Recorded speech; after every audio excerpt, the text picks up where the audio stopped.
Hey, top of the morning to you. I'm Michael. Grandkids call me Roo. Thanks for jumping on this Saturday morning, someday in June. It's the 25th. The 25th of June. And, whoa, I feel like, what's that old line? Sarah Lee, do you know where your buns are? I think I'm at home in my studio. It's been a busy week here in Lake Wobegon, in the words of Garrison Keeler, that old storyteller. I have been editing video or what do you call it? Importing and exporting video. I feel like I'm in the import export business. Gigs of bytes and major gigs of bytes that were sent to me from a couple folks that shot for me or shot to allow me to use their footage for some development things I'm working on. And it's like, it's crazy when you go with your own camera and you shoot the picture, you know what you got. And when someone else shoots the picture, it you have to import it and then look at it and go, where were they standing and what were they thinking and why did they not go farther left or farther right? And so I've been working through that as a producer from the outside edge this week. So anyway, I'm not complaining. I love it. Got a busy week coming up next week to do some shooting. But I just wanted to say hello today, and I'm still fighting all the sinus stuff. It's back. It is coming like a wave. I'll be standing on the shore looking at the beauty. The next thing I know, I'm snorting salt water out of my nose. Yes, there you have it. So, boy, what a wonderful thought here. Let me say hello to some of you. Thank you so much. Welcome to the show. Welcome to Roodoodles. Roodoodles live Mondays at 8:57 and Saturdays at 8:57. And, of course, on Tuesdays, I teach class, a 90-minute deep dig class for all you people on Patreon. Let me tell you something. You got to be reading and you got to be trying out some journal papers this year. That's important because for this summer is what I say. Summer's the time to just dibble a little bit. Get out there, push the edge a little bit. Bring some oxygen into your life. If you haven't taken the detour in a while, take a detour. Okay, you know what I mean by that? I posted a little painting this morning that looked like this. Let me go to my picture. Where is it? Shaboom. There it is right there. I posted this little painting that said, something ain't right. I posted this for two reasons, and I'm going to tell you the first one is, you go, well, yeah, I've never seen a turquoise bee. Well, so what? But something ain't right. But something maybe needs to be right. Maybe we need to paint more things just loose. So sometimes I'll just do that. I actually was sitting here yesterday, and I'm waiting for something to import, and I'm sketching this little roughshod bee. Okay, he's nothing spectacular. I'm just sort of messing around with my fountain pen. You can see I've cut this piece of paper, had some other doodle on it up here. The other half's probably floating around somewhere, flying around. And then I just reached over in there and I dipped in my Yacetone brush, and lo and behold, I came out with the turquoise, the Terry Tardy turquoise. There it is right there. And it just went, what in the world were you thinking? I was thinking, I wonder how that bee would look in turquoise. Kind of matches my book. And then I wrote something ain't right on there, but maybe it is. maybe it's right as rain. Maybe it needs to be right. So that's my Patreon class. I'm pushing you guys a little bit. Also, I still do Good News Roo on the second, third, and fourth Tuesdays. Just a 30-minute, 25 or 30-minute little class where have a cup of tea and climb up on my soapbox and hopefully pontificate a story a little bit. What makes me paint to remember what I'm read. And right now we're in the Gospel of Matthew. So Beverly Schmidt, good morning to you. Donna Buckley, Cindy Wiltermood, love to see your art. Amy Roach, you posted some funny pictures of me from 1993. Funny because, wow, you went way back. I got one this morning I'm going to show you that goes back farther than that, but that's a hoot. Yes, I met a lot of you guys when I was traveling from Florida, Jacksonville. I was living then, and driving back up to Black Mountain, North Carolina to get a little fresh mountain air. And I used to speak at a national camp conference and go in there. They were kind enough to invite me back for like 9 or 10 years. At the what's the word? Unfortunate, I think cringing of the camp staff, the management of the staff of the camp, the physical property, because I think they would go, this guy's not real safe here. You know, the first year I was there, I came in as a butler. I don't know if you were there, Amy. I came in and I had my hair all slicked back in these little green glasses, and I had on an old tux. And I actually came in with an entire place setting and talked about serving and setting up. But I talked about the salad fork and the dinner fork being shorter, and they were not. They were both the same size. You know, it's a camp, for heaven's sakes. And they had this silverware. It's not expensive silverware. It's not even silver, and it doesn't wear well. So if that tells you anything about camp utensils. But it wasn't plastic. Thank God for that. And so there we were, and I said, you know, the salad fork is always the shorter fork. And so I tried to hide it in my hand, and then I said, it's the shorter fork, so you know that that's what you eat your salad with.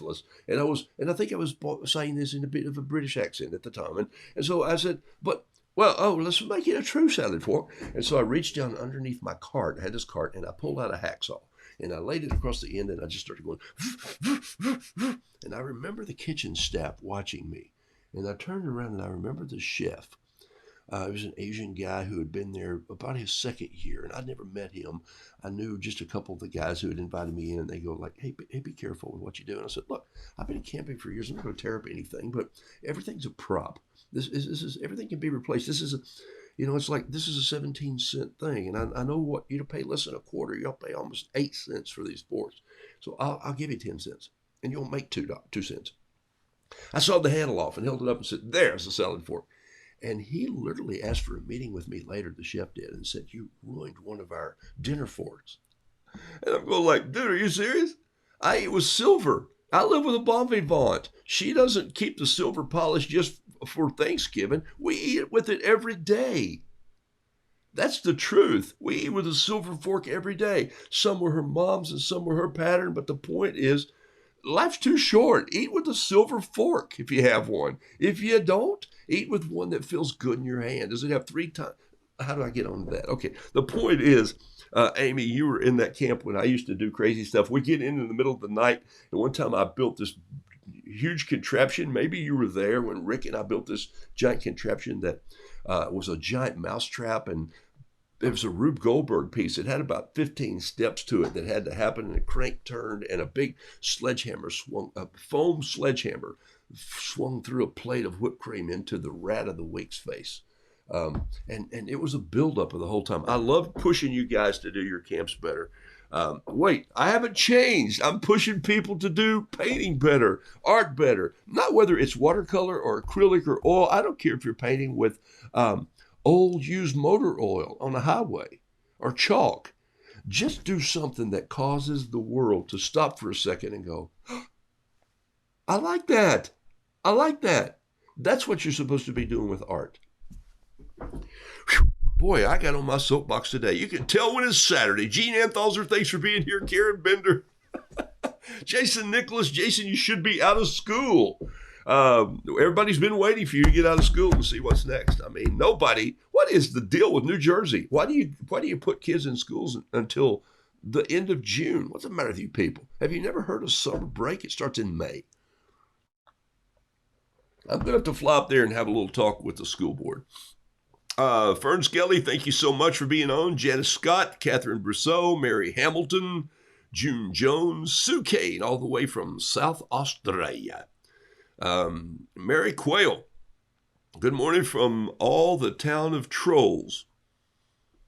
I didn't know there was a town of trolls, but I'm going to stay out of it. Oh, look, Jason says school's out. Bittersweet. See, he's bittersweet. That's a guy who loves to teach, okay? I get it. I do get that. And you know what? I've got one for you. If you have any way to stay in touch with some of those kids, even that are going along farther, send them a little note this summer. Boom. They'll go, are you kidding me? Wow. Do it. Pamela Duffy, thanks for being on the show. Chip Fur. Good morning, my dear brother. Welcome. I hope you're doing well. I assume you're off and running somewhere on a little excursion. We'll talk about that later. You and I will personally. Dorothy Beasley, Mary Jones. It's a beautiful day in the neighborhood. Won't you be my neighbor? Debbie Bennett, Lisa Pedisor. It sounds like dinosaur. Kathy Morrow. Linda Cunningham, Landingham. It's Cook Van Landingham. You can see how I could get Cunningham out of that. Deborah Tauber. Pat Brooks, welcome to the show, my friend. Pat Brooks, who, of course, illustrated Noodle Doodle Fiddle Piddle. Andrea Nell, thank you. Saw you on the, saw many of you. Well, she's at the home of the South Branch Bluegrass Festival happening today. South Branch. They couldn't get along with the North Branch, and right there on the concert hall, they had a free-for-all. And the one on the top was in the middle, and the one in the middle was on the top, and the one on the top was on the bottom, and the man in the rear burned his driver's license. I'm wired in songs. Denise Albright, thanks for being on the show. Skeeter Pal, blessings to you, buddy, from Greenville, South Carolina. All right, let's move ahead here. I'm going to jump on and get into something because some of you are repeating and saying hello to your neighbor, Janine Mallet. Thanks for being on the show. Love that little painting of the Something Ain't Right. Well, let's do another one this morning. And I'll tell you what I'm going to do. I have been in touch with, or they have been in touch with me, a couple folks, and I want to show you some new paper this morning. What? I thought you just said you were painting on Kilimanjaro. Yes, in the studio, most of the time I paint on Kilimanjaro. But if you remember back in April, I went to Orlando to paint for Yasutoma, the Yasutoma company, Japanese painting company out of Torrance, California. A great story, you know the story. I won't go back through it, but all the supplies have been coming in since 1954. Beautiful watercolor brushes. Actually, they're really bamboo brushes that are for calligraphy and other work, but I love them for watercolor because they're so crazy. I keep mine, this is some that I have. I have a bunch more, but I keep mine hanging on a little wire up on the wall here, just like this. They have a little loop on the back, and that keeps the goat hair straight. You know, if you have goats, they like to have their hair, some of them like to have permanence, but most of them like their hair straight. So I keep those hanging up there on the wall. Uh-oh, wait a minute. Well, that'd be a mess. And so every now and then I reach up there and grab one down. This is a number 1. Been painting on Kilimanjaro paint, but while I was there, I was asked to go over to what they call Demo Alley and do some demonstrations with some of their colors and some of their brushes. And so I would just be there talking to people, and the majority of the question was, what kind of paper are you painting on? And I painted on a lot of, at the time, Yasutoma. That's the Kilimanjaro. This is the painting I have in front of me. Let me move that. I love those guys. That's Joe Miller, and I have my paint. But I also said for the show, I'll be happy to use some different watercolor, and so I wound up painting with some Japanese colors that are from Yasutoma. Where did he go? He's gone. I'm coming back. I left him lying over there. Here it is. It's a live show. You can just get up and wander off, and nobody cares. These are some of their colors, and I do like this pan. These are very rich, creamy colors. Took me a while to get used to them. These are a little more like something I'm used to. They come in little cakes, but and I chose the colors, or actually. I had a friend who chose some of these for me because she thought she knows my style. Karen, who paints for Yasutoma. Some of you have probably seen her demos. They do great stuff with paper, and they do all that, what do you call it, origami. Couldn't spell origami, so I just said. So anyway, I used this tin while I was there, and I used some of these, which was kind of fun. And this brush. So while I was standing there talking, sorry to make this into a long story, 4 folks wandered up and said, "Hello, can we talk to you for a minute?" I said, "Most certainly, that's why I'm here." They asked about paper. They asked what I liked about paper. And they said, "Do you choose this paper over that paper, or this paper over that paper?" And I thought, wow, these folks want to know. And I said, "Well, who are you?" And they said, "We are with Hobby Lobby." I mentioned this to you early on, and I said, "Oh, wow, I know Hobby Lobby. I have one about 25 minutes from my house. And you have a great reputation for a store that's just filled with a little bit of everything. And it's got all kinds of stuff, from decorating craft ideas to supplies and needlework supplies, and then frames and tchotchkes, that I would call. There are things that have things written on them that people, and some cool stuff. My wife bought some,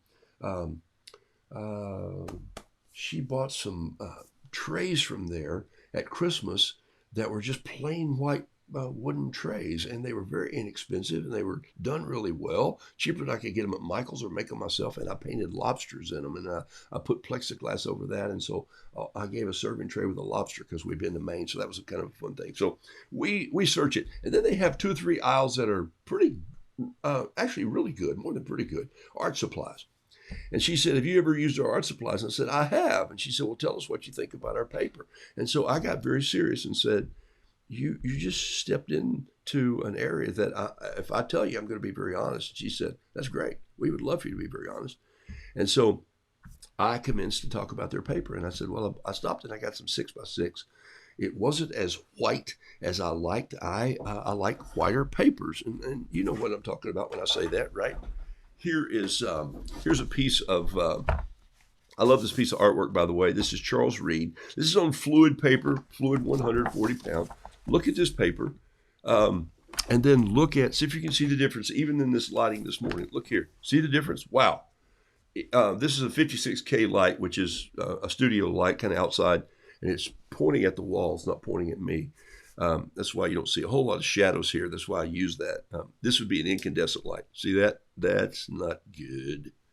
So if you're painting with incandescent lighting, you might want to change it because you keep going, oh, I could paint you find yourself doing shadow things. So this is for when I'm just working at my desk late in the night and I'm typing or something, and my computer's here too. But that's my 56K light. And I just happen to have it's not an outrageously expensive light, but you might want a good sketch light that's got 56K is the lumens, or is the K number. That's just go into lighting if you want to know about that. And that's kind of resembles daylight light, which daylight is really good. All right. But notice this is, I love fluid paper, but it's never been really as white as I like. It's a little natural colored, and I like my watercolors to just pop. That's a personal style and a taste. So the reason I love Kilimanjaro, it's 100% rag cotton. It's got some great texture to it. It's very abstract or random in its texture, and I love that. Did you hear what I said? It's random in its texture. So that means it doesn't have repeating patterns. Okay. I'll explain this at length. Are you ready? Here's the length. You know, in the 70s, 80s, when they painted ceilings, you know, they decided in the late 60s, early 70s to spray ceilings with popcorn. And then somebody came along and said, hey, why don't we just mop the ceiling? It was probably a good idea then, sort of, so were avocado ranges. But, you know, the color's probably going to go out, and then you've got all these little pieces of styrofoam that kind of rain down on you from time to time, and you go, what's that on the sofa? And you go, oh, it's a ceiling. But they had a mop, and the mop had a head on it, and they would put it on, and they would go, and so it sort of looked like it all had the same textures you went across. Originally, this 6x6 watercolor from Hobby Lobby had that texture. It looked like it was just kind of like stamp. And so when I painted on it, I felt like I could see these little tractor marks of where I didn't like my paint to run. I wanted it to be sporadic and more abstract. Does that make sense? I think it does if you see it. Look, if I paint a quilted piece, like my quilted bee that I paint, I wanted it to be painted on linen paper because I wanted the crosshairs and the fabric fiber look of the linen paper. I wanted that to come through in the transparency of the watercolor. But when I'm painting my roosters, I want the colors to just sort of meander and wobble and mingle around together. And I want that to be abstract. That's a personal style. Their original paper, Hobby Lobby's paper, I felt like had this pattern to it. And I painted a couple roosters in my style. And I went, why do the feathers look like they're repeating patterns? I didn't like that. I'm not. Are you just now realizing I'm not a symmetrical person? I'm a highly asymmetrical person, which is tough for guys like Jason when he's an architect. But then he has this random style where he's not symmetrical. So he has the ability to, he's left-handed. He has the ability to go both ways. I'll pitch with the right hand, pitch with the left hand. I'll draw this. So I'm not. So there's a little bit of the color. So Also, I felt like Hobby Lobby's paper was mostly this color. It was natural. A lot of people love that. They reach for a natural color. So they asked me if I knew about Hobby Lobby, and I said, "Know about Hobby Lobby? Wait, I can up you one from that. Take a look at this." And so I just clicked down there and said, "Look at this guy right here. Boom, there." That's me and Mr. Steve Green, okay? And you're going like, come on, how did you get that picture? Is that Photoshop? And I go, no, no, no. I met Mr. Steve Green, good guy. His family owns Hobby Lobby. Just an awesome individual. His family, um, uh, they remind me of just a very devout Christian family who helps people. He loves Israel, and so we had a great conversation about Israel for a few minutes. I've been there several times, and he, when he was a teenager, started collecting little oil lamps from Israel, and he loved to collect things, and he still collects them. And now you might know that he collects some in this thing that they call the Museum of the Bible. Here it is right here. This is Carol and I standing in front of the gates um, of the Museum of the Bible. And we were allowed to go there in 2017 when it was opening. I got to build something for the bookstore. And he had approved that. And so through a seminary where I was helping these guys with the prop, and I wound up building this prop, and it had video stuff from Israel and had all this in it. And I kind of designed it, and I spent 3.5 days in there putting it all together. Um, so it's kind of fun to meet him and get to know him. And so I said, so I know who you are, I know what you stand for, I know what you do. And they said, so you don't like our paper? And I said, I didn't say I didn't like it. I said, I don't care for some of the qualities of it, the repeating patterns, and I like a brighter white paper. And so Deanne said, we're changing some of that, and we have a new paper coming out. It's in the mills right now, and it started in, I guess, 2001, or because it takes a while to get the paper up and running and get a cover for it. And so my shipment comes in today. So a disclaimer, they're sending me several pads of the new paper, but I wanted to have one of the new pads here to just show you that paper today, because I know some of you love Hobby Lobby, and I have found 2 or 3 uses for this right now that I really like, and I'm going to paint on it. As a matter of fact, I'm going to show you a painting that I did last night, because I'm going to send it to Deanne as just a thank you note. But they're sending me several pads and some of their mixed media, and said, try it and take a look already what they've done. Change the cover. There's 2 bluebirds, so I just might as well paint a bluebird. Take a look at this. Look at this compared to Kilimanjaro. Okay, compared to, look, you're going to see a little bit of a difference, but take a look compared here to Fluid. Much, much wider. See the difference already? Boom. So your colors are going to pop a little more. And I've tried it several times, and the pressing, this is cold press, 140 pound. The pressing of this paper doesn't have that repeating pattern that I can find. And I love it. It's a little more abstract, and it lets the colors just randomly blend and mushroom together, as we call it, bloom. And I love that pretty much. I'm going to show you. I'm going to paint a couple things on it this morning. I'm going to do one of my raucous little watercolor. I'm going to rip a piece out of here. This is just a pad, but it's 140 pound. Feels really good. Actually, I'm just going to tell you it does. Both sides have a nice texture. You can paint on either side. The side that is pointing up in the booklet, I think, is probably the face. But a lot of people, I mean, I know Joe Miller sometimes just turns his over and paints on the back. He likes the middle road. It's a little smoother. You'll just feel it. You can feel it like this. It's going to be a little smoother. Yeah, I feel it. Rough on my finger, rough on my thumb, a little lighter back here. This is probably the back side where it's laid flat into the press, the way that they press papers out. It's cold roll, okay? Cold press, like steel. So it's called, this is 6x8, and I love 6x8. Why? Here's why. Look at this. I split this piece 4 times, and look, there it is. It's perfect. It fits in my little book. These are the things that I paint at restaurants and give out to people. That drops inside my bug out bag, and I'm off and running. It has already become a great paper for me to carry with me daily and just slip right in here like this. Look at that. Boop. I just took this little thing, slid it over. It's 6x8, right? So zip in half, zip the other way, twice, boom, And I've got those little pieces of paper that are just fantastic for, and I'll throw one out here and just show you. I'm going to load it back up because Carol is home. And so after this show, we're heading off to the, we got to go, you know, she's here. So we got to go to the, say it, I will, French bakery. Okay, here we go. All right, so here we go. A little music, and thanks for being on the show this morning. I painted a blue bee at the opening of blueberry season. I might have missed that, Denise. Son of a gun. Sorry. Glad you guys are joining me this morning. Thanks for being on the show. Let me throw in some music here, a little Heartland something, and let me do a rooster with my liquid watercolor, and just let you see how this works. I really do like it, and I can feel the difference. So I'm going to go with what I would consider the front of this paper. All right, here we go.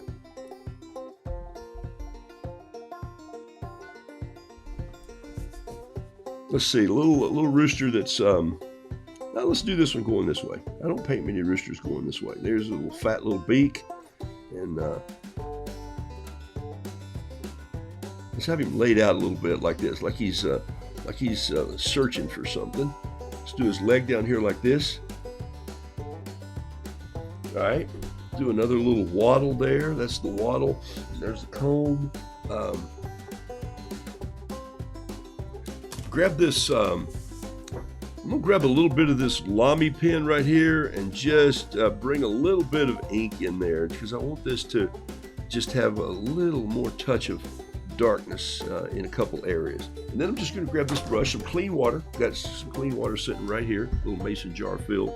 And look, I'm just going to come in here and drop some water in, and I'm not being too careful. I'm just splashing it around. So this is what I'm painting on right now is 6x8 cold pressed surface.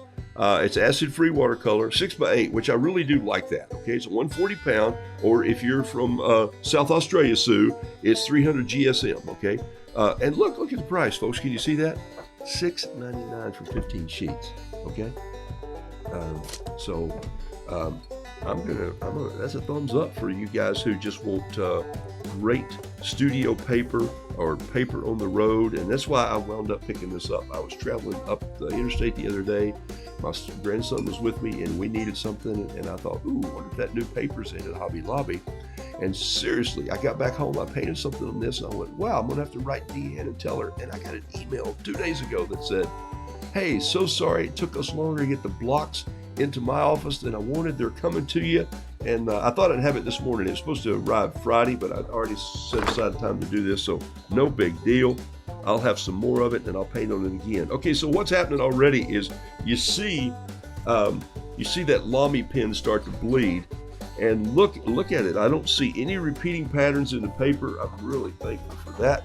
I'm just going to grab a little bit of blue here. This is liquid watercolor. Just going to drop it in, one drop. Boom, that's more than enough. I'm going to grab a little bit of yellow. I'm going to drop that in. Why? Because I want a little green, and I'm also going to put a little yellow on his beak and a little yellow right there. Boom. Might put in just another spot of yellow right there because I want a little green tail feather. This is a little red. Let's put some red there. Let's put a little red up in the comb right here, and let's put a little red right there. Whoa, that ought to be enough. And maybe a little spot right there. Okay, I think that's all we need to make this rooster go. I think I need a better piece of music to paint too. I'm just thinking, like, come on. I need something to get some movement to it. Cody, what do you got for me?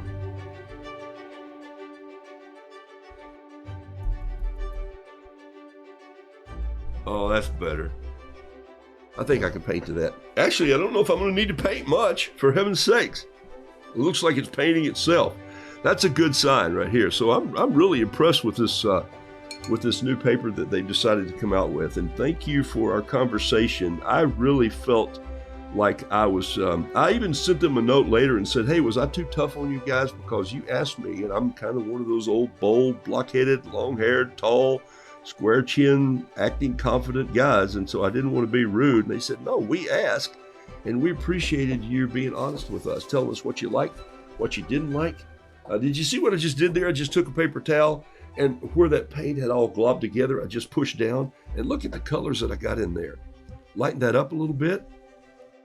You see how the blue and that black have run together of that pen? This is how hard it is to paint something with liquid watercolor and decent paper. It's tough. Woo! I've been working on this for hours.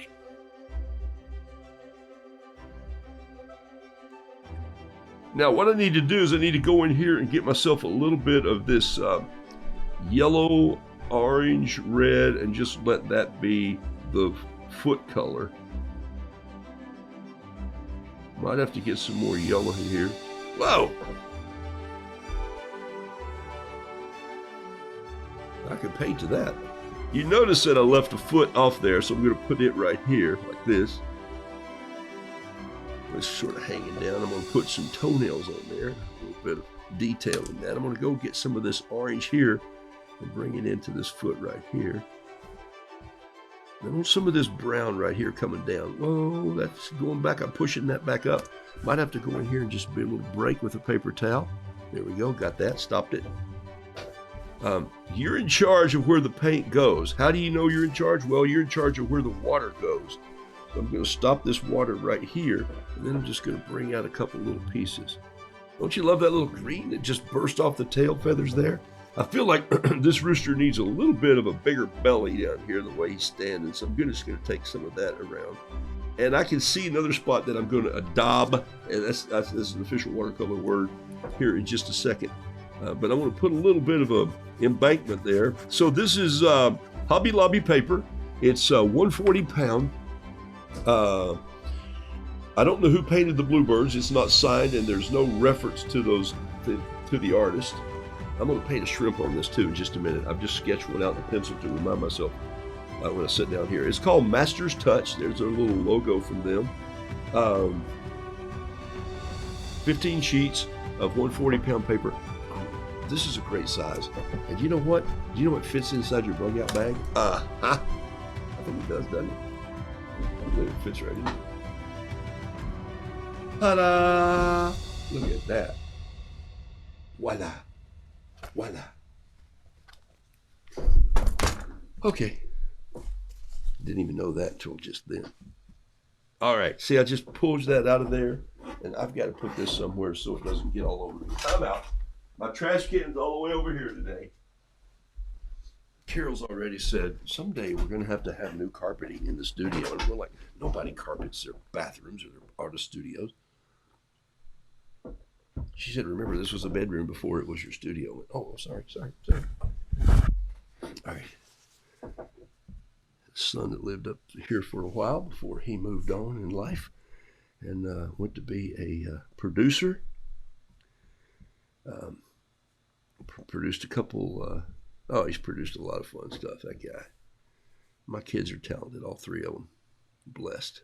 All right, so then what I'm going to do is I'm just going to take my clean brush here and glad to be with you this morning. Looking forward to doing a lot of painting today back from Bayfield. Beautiful. Love your comments today, folks. Thank you. Not spending a lot of time because I had my brain. Linda says she's spending more time here. I like the fact my studio is a concrete floor. Our house is a slab on grade. How about that? That's pretty cool. Jason says, I love it when, Frank Lloyd Wright. Jason, one of my first interviews with the Biltmore Company when I thought I might work for them back in the days of yore in Asheville, North Carolina, was in the Biltmore building, which is not on the Biltmore property. It's in Asheville downtown, and it was designed by I. M. Pei. So there you go. So I went in and went, who the heck designed this place and left all the holes in the concrete? They went, I. M. Pei. I went, okay, he can do that. So it was pretty impressive. All right. So there's a little rooster for you. And so now I'm going to compare him to the one that I did last night, which I'm sending to Deanne. Deanne, thank you so much for the paper. I'll look forward to it. And so I wanted you guys to hear and see about that. I won't just keep on and on and on, but I'm going to paint some more stuff for you. I'm going to paint two other things. One is I'm going to paint a shrimp. something ain't right today, so I'm going to do this little shrimp. And then I think I'm going to do a bluebird on this paper because there are bluebirds on the front. And you know my bluebird is not going to look like this bluebird. Not that that's a bad bluebird. It's a good bluebird. But it's just a little too calm for me. My bluebirds have a little more erratic, I think. So anyway, here's the one that I did for Deanne last night. It says, thank you for the paper. So I'm going to send this to her. It's my Roo with the turquoise brush. And the Roodoodles, and it says, thank you for the paper. And look right here's what I'm talking about. You see this? This is what I love about watercolor. A lot of artists, a lot of watercolor artists, I'm not one. I just think like an artist. See, I cleared that up immediately. They do not like this hard line. Oh, I got to get rid of that. I need to scrub that out. I'm thinking, no, you don't.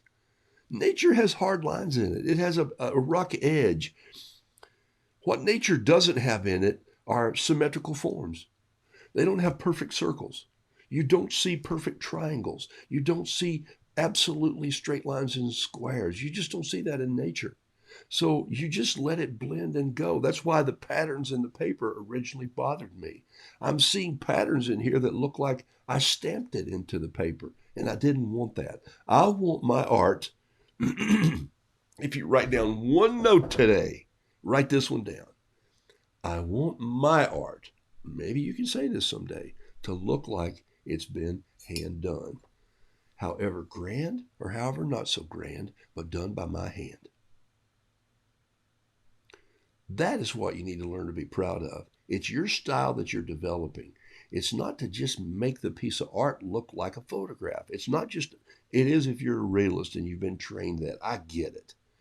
But that's not the style that I teach, nor is that the style that I love, nor is that the style that we hang on our wall. I love to see one of Carol's art paintings, but I don't want the fountain to look like she shot it with her, from Rome to look like she shot it with her camera. I want it to look like what she remembers it looked like to her when she stood there in the courtyard and looked at it and threw coins in it. I want her to go, that's the way I remember the fountain, with these little white sparkles or these splashes or this cement or this marble. It was blasphemous to say cement, but you understand what I'm saying.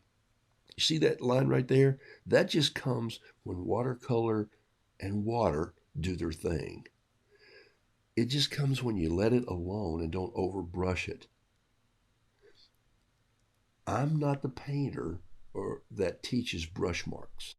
I'm the guy who just uses his brush like you would use a wooden stick to push things around in the dirt and noodle doodle and fiddle and piddle. That's how my style has developed. And why? Because I wanted my style to look loose and airy and filled with holidays. And so, look, it does.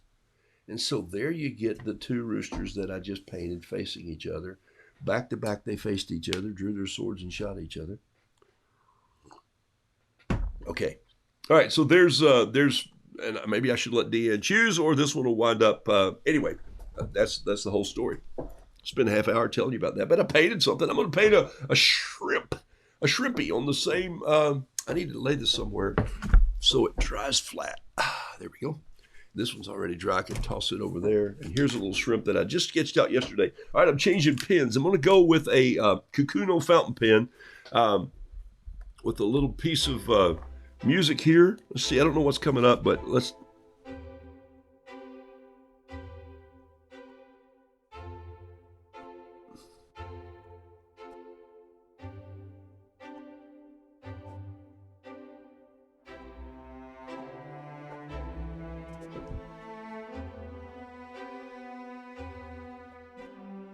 I like the way this pen. I like those of you who use fountain pens. I think you're going to like this. It's a rough grade. It's 140-pound cold press, but this pen seems to write really well on it. In fact, probably better than the Lamy. Lamy pens do not do well in watercolor. You have to drag them just a little bit to get them to say hello to the paper. But this Kakuno, and this is a fine tip Kakuno pen. It's a Japanese pen made by Pilot, Kakuno. Some of you know that very well. I talk about it all the time. One of my favorite fountain pens, maintenance free. If you're going to buy the pen, for heaven's sakes, splurge a little bit and buy the box of ink that comes with the pen, okay?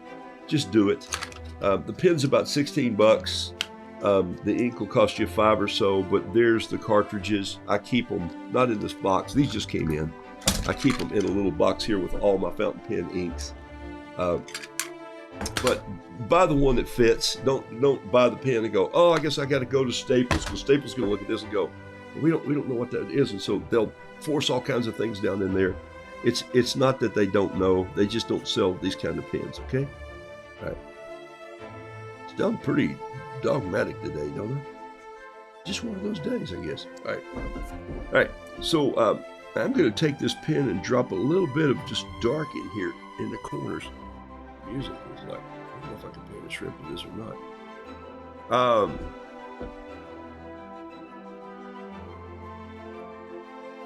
Strathmore is good paper, and that's one of my arguments with Hobby Lobby. Was an argument. One of my discussion points is that I know Michael sells Strathmore and Canson. Strathmore and Canson are just good good papers. Canson has a higher end for sure, very professional grade of paper that's beautiful to paint on. Arches has the same thing. Arches to me can be expensive, and I don't like the face of Arches. It's what you like. I'm just experimenting with some and showing you what I have that I use. And I promised these people that I would do this. Not any big deal, just do it. And honestly, I like it. So it's kind of blown my mind that it's closer to the Kilimanjaro than I thought. I'll still paint studio Kilimanjaro stuff that I love, but this is going to be in my vehicle, in my bug out bag. And now I love I don't like cutting my studio paper always up, because I like to start having something that's a little larger. And so I think it's been fun to sort of shift gears a little bit for me and have this paper. So I'm looking forward to my shipment that comes in at noon today, according to the UPS email that I just received. It's supposed to come in at 10 yesterday morning, and I would have had it on the shelf. So here's a little shrimp coming in. Same principle here, and I'm going to take this and change paint on you just for fun. I'm just going to go in here and see if I can find some shrimp colors in here. And something ain't right, right? Something ain't right. So let's just go in here and just start putting some putting some green in here. You can like, is he just doing the shrimp in green? What in the living world is the matter with that dude?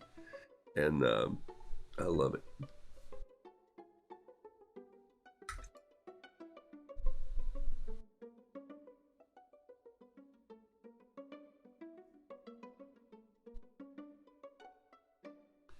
I love this quick art. It just lets me spring, and that's why I love these brushes. Man, they are just so loose, and they just dance. And why shouldn't a shrimp have a little bit of green water sea color in it? You know, just a touch of jade here.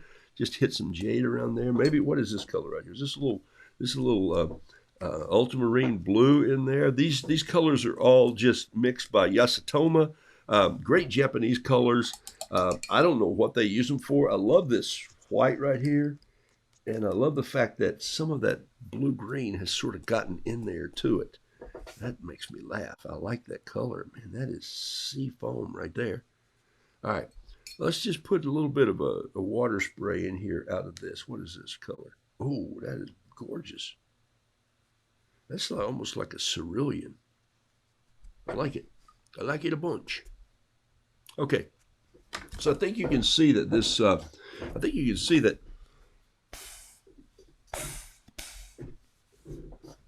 cool.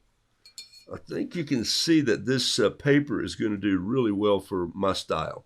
And you'll just have to try it for your style. There we go. There's your little strip painting. Man, that took a long time. Okay. Bingo. I don't know what he'll wind up being. I think I'll probably take a few little, guess what I am going to do here? I'm going to go around here and go in here and do these little feelers that come back like this. Some of them have a little touch of just red right in here in their keister. Right in there, right there. And a little blue eye. I think I want a little bit of this sunburst yellow, which is a color that I hardly ever use.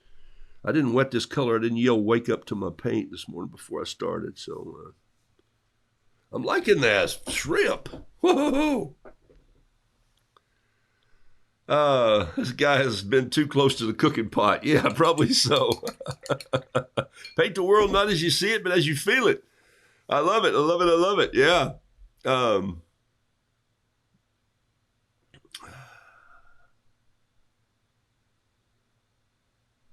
Terry Tardy, yum. um, okay. Let's see. I don't know if there's any questions today. Some of you know the drill.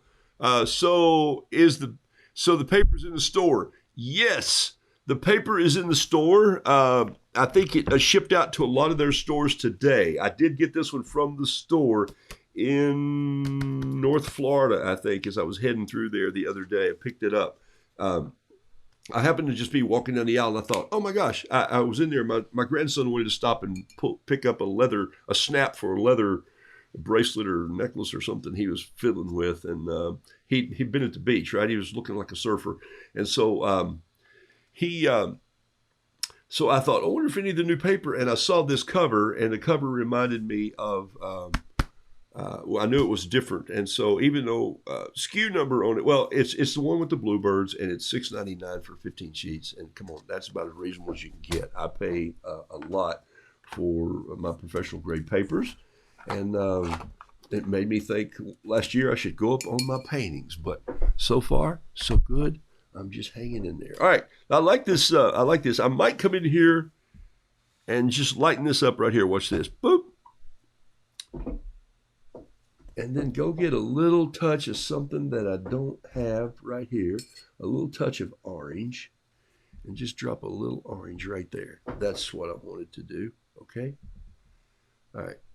And you know how shrimp have a vein in them? I'm just going to put a little blue vein right there just because I just wanted to add a tinge of realness to go, that guy is not right with himself.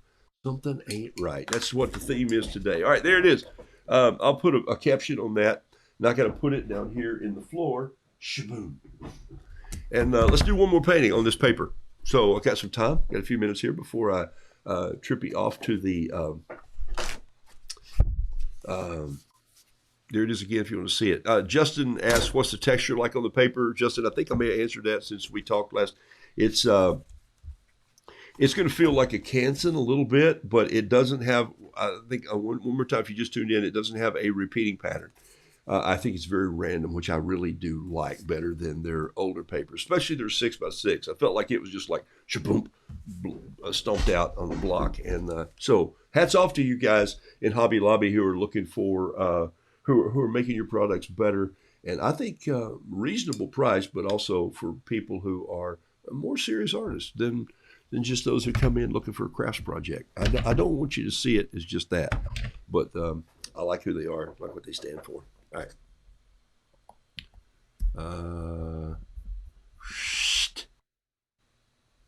Let's see.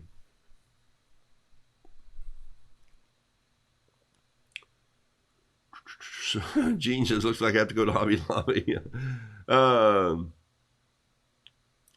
Yeah, 4x6. I haven't tried their 4x6 pad. I do know that they're having a discussion about if they can make this paper affordable in bigger pads.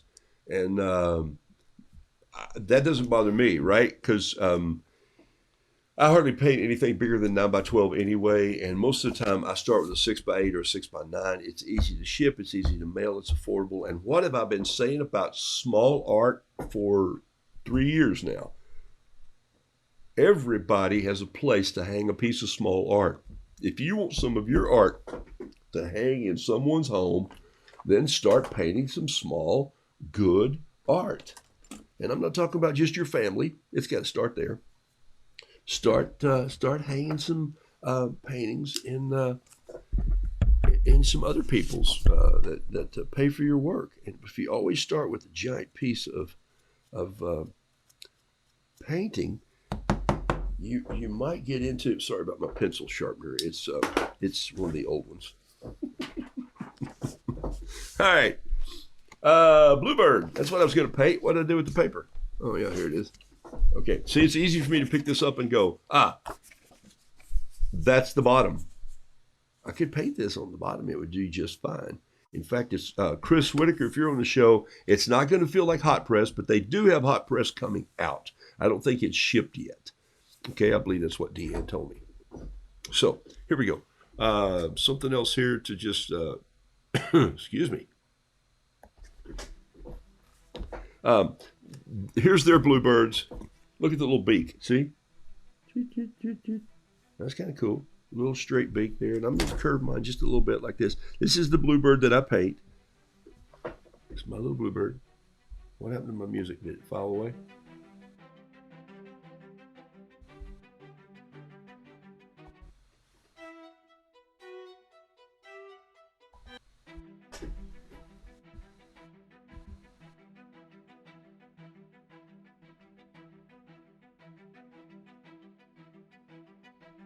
Then I just do this little, I'm using a 555 layout pencil. 555 layout pencil. It's made by Generals. It's probably a whole $1.69, 79 cents. Maybe it's $2. I don't know. I'm assuming that Michael's has them. Most art stores has them. Somebody's has them. I like to draw these little fat bluebirds because they just make me smile. And so the reason that I don't draw birds in normal situations or positions or just sitting on the limb, I don't know, because they don't. I'm a bird watcher to a certain extent. I'm not a bird follower. I don't carry a notebook and say, oh, today I found 2 whirling gimpers. Skeeter Pal will know what those are, whirling gimpers. It's a bird that whirls around and will liquefy you and then drink you up with his long beak. The side-hill gouger, that's the bird that has one leg longer than the other. Old Young Life joke. Side-hill gougers, watch out for the side-hill gougers. One leg's longer than the other. That's so they can run level when they're up on the mountains in the western North Carolina mountains that they're running, and they get along, they start chasing you down the cow trail. You're kind of running like this. They're running straight up because one leg's longer than the other. But if you can get them going the other direction, the short leg on the bottom, then they tumble all the way down the hill. When you get them on the flat ground, they just go in circles till they finally just tire out. It's called the side hill gouger. Look at that. I just dropped my ink telling that story right there on the piece of paper. So here I'm taking a little bit of a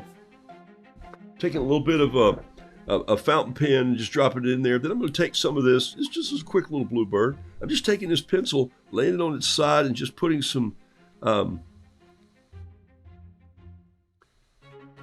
pencil in here. And then I'm going to take my finger and just rub that in, just like that. I want to darken that up a little bit. And that's also where the whiteness of this paper helps, because I like that contrast. That's one reason that I don't like to paint on darker watercolor papers. I don't feel like I get the contrast of my colors.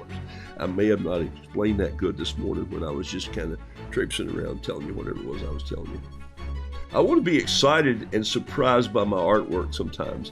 And that helps if you start with something, one color, and maybe it's if I started with black paper and I painted a white, which I've done, Stonehenge paper. I've had black paper, and I painted a fishing fly on Stonehenge, and it was all black, and it was kind of fun. But I'm so limited.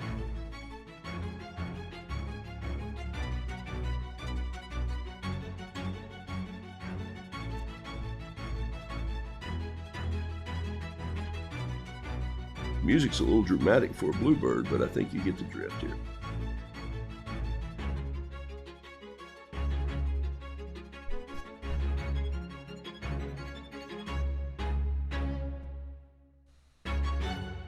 Is it done? All right, so there he is, and now it's obvious right now that I'm going to have to. I just did it. See that little piece I dropped right there?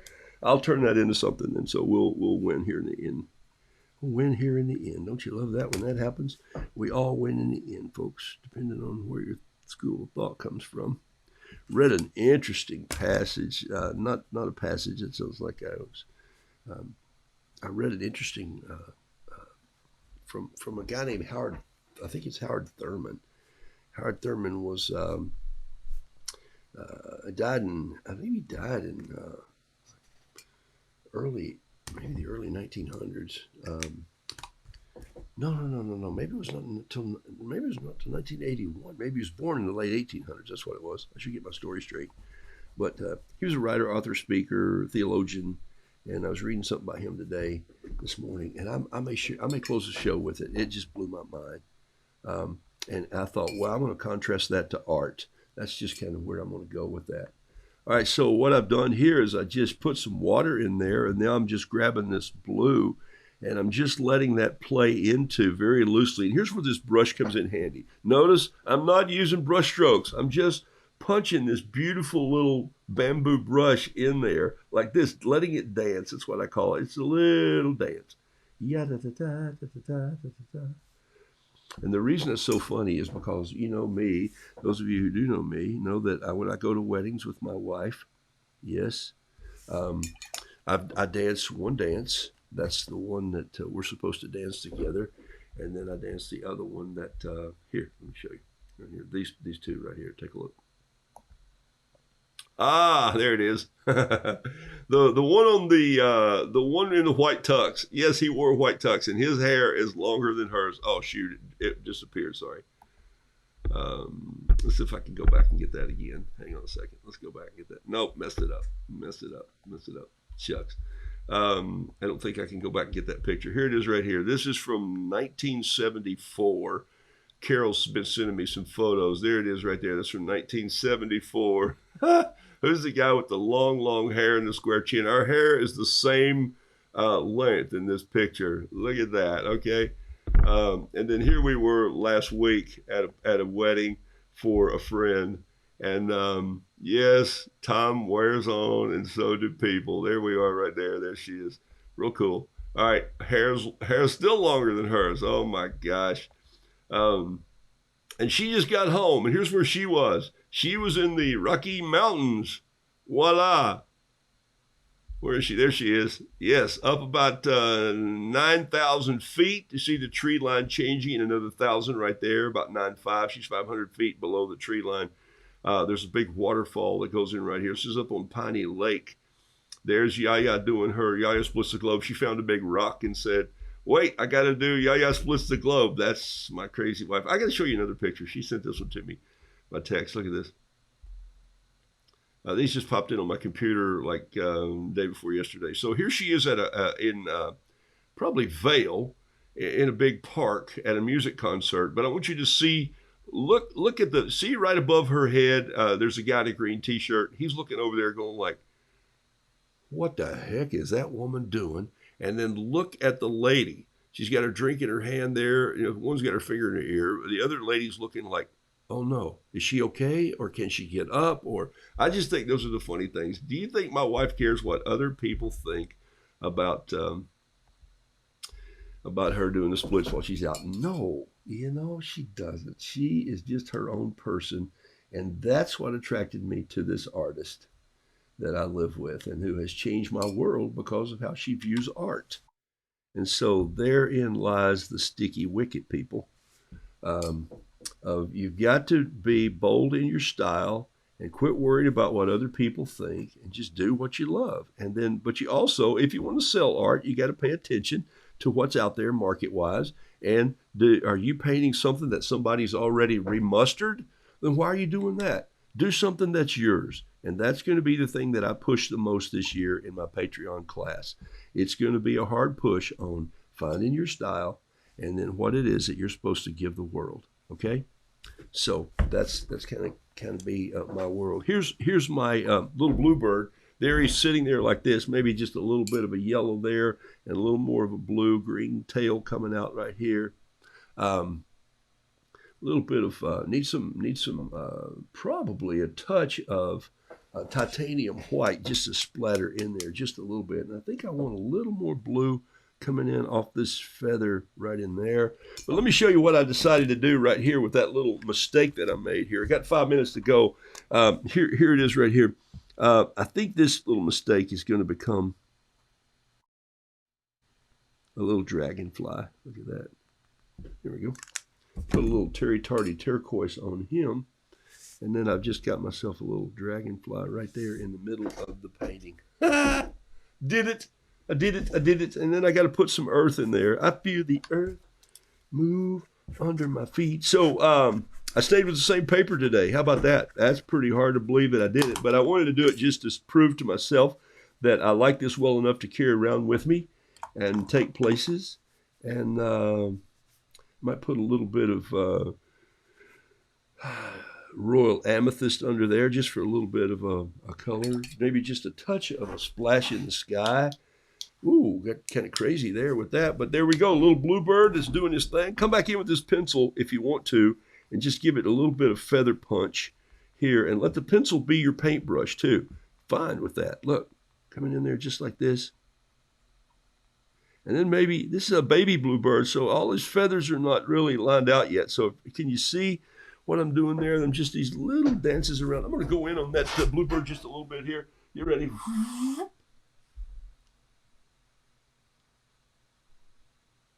There you go. Now you see the little dragonfly that I did in there.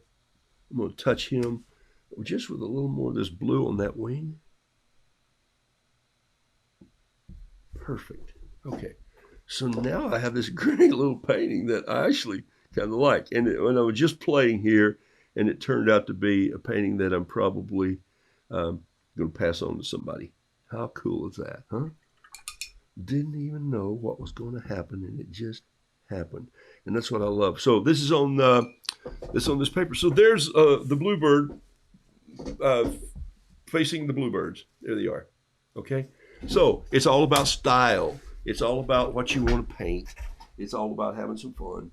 And let me come back in here just for a second and refocus right there.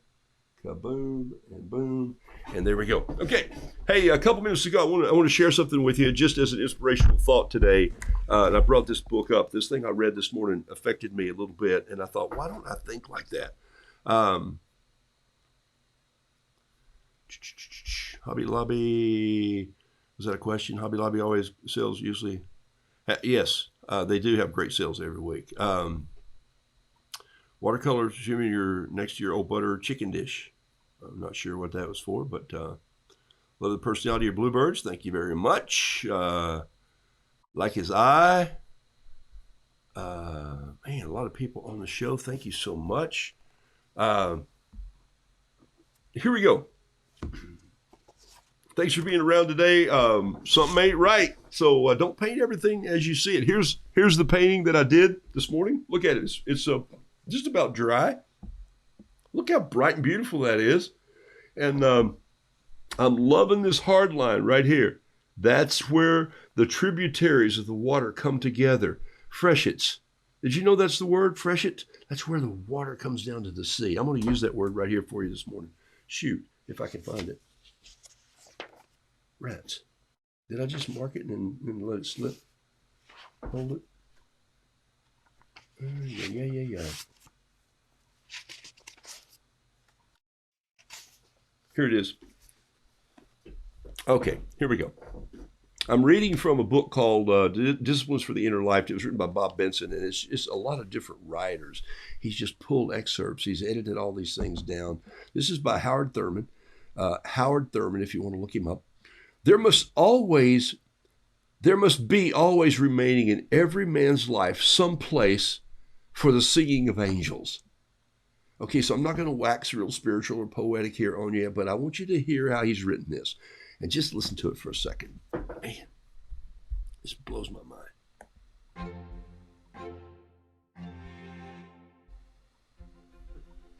There must be always remaining in every man's life some place for the singing of angels, some place for that which in itself is breathlessly beautiful and by inherent prerogative throws all the rest of life into a new and creative relatedness. Something that gathers up itself in all freshets of experience. Freshets. The word freshets there means like as fresh water pushes into the sea. It's like a tributary running forward. It gathers itself up in freshets of experience from drab and commonplace areas of living and glows in one bright white light of penetrating beauty and meaning, and then it passes. The commonplace is shot through with new glory. Old burdens become lighter. Deep and ancient wounds lose much of their old hurting. A crown is placed over our heads for the rest of our lives, and we're trying to grow tall enough to wear it. Despite all the crassness of life, despite all the hardness of life, despite all the harsh discords of life, did you catch that? Despite all of those things, despite the bad news and the price of gas and what people say in universities and politics and all this, despite all of that, life is saved sometimes by the singing of angels. And I don't mean like in the incarnation where they showed up, but something that makes life burst forth, that stream of creativeness or stream of light or push that comes through and goes, wow, that was cool, that was new, that was breathtaking, that was beautiful. That's why Carol wants to ride 50 miles on a bike or hike 5 miles to a waterfall and do the splits on a rock to say, I'm in this beauty, and maybe her hand is up saying, I think there's an angel singing. I love this concept. Sometimes this is not a made up thing here at the end. Sometimes art does that to me. That's why we go to galleries. She sent me a picture and she said, I want you to see this picture and see how you respond to it. And here it is. As I finish, running a little late this morning, but who's going anywhere? I'm not. I'm going to the, oh, here we go. Here's the picture right here. Boom, it's coming up. Maybe. There it is right there.